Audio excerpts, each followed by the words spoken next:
L'édito sport sur Europe 1. Bonjour Virginie Fulpin. Bonjour Dimitri, bonjour à tous. Le PSG affronte ce soir en Ligue des Champions, c'est la 3e journée, et les Allemands de Leipzig. L'objectif, ça va être de confirmer la belle victoire face à Manchester City. Mais le problème, c'est qu'au Paris Saint-Germain, le terrain est toujours parasité par l'extra-sportif. Et c'est ce qui se passe avec Mauro Icardi. L'attaquant argentin est le symbole des mots du football actuel. Est-ce qu'il faut tout montrer, tout dire, ne plus laisser aucun mystère? C'est loin d'être un sujet de philo, mais ça me semble être une vraie question pour le football d'aujourd'hui, pour les clubs, pour les joueurs et pour nous, le public.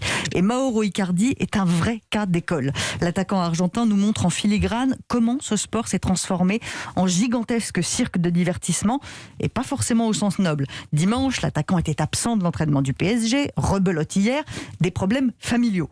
On aurait pu en rester à cette explication, parce que le reste, comme diraient les inconnus... Mais là, nous entrons peut-être dans un domaine plus délicat, je pense. Plus intime, dirais-je même. C'est certain, nous n'avons pas à divulguer, c'est un problème personnel, cela ne nous regarde pas. Ah oui, mais ce qui était valable dans ce sketch On met culte beaucoup les inconnus, de la fin des années 80, exactement, ça tient plus du tout aujourd'hui. Mauro Icardi et son épouse et agent Wanda Nara exposent absolument toute leur vie sur les réseaux sociaux.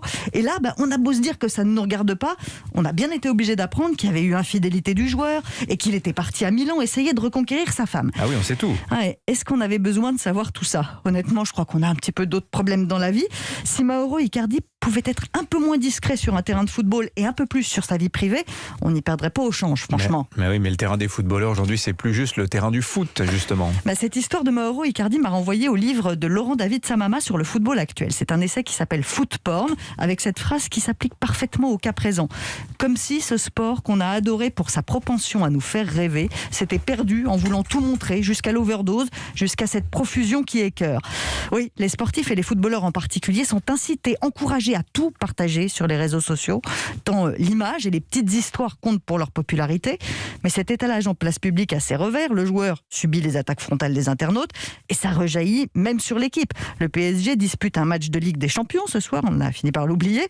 On en est à se demander comment le club a pu laisser son joueur sécher l'entraînement pour ce genre de raison. Il ne s'agit même pas de faire des reproches à Mauro Icardi, il est simplement le pur produit d'un football qui est devenu un spectacle permanent sur le terrain et malheureusement aussi en dehors. Et ouais, il y a comme un petit écœurement. Il faut l'aimer autant que vous le foot pour s'en emparer avec autant de passion. Merci Virginie Fulpin, 7h23.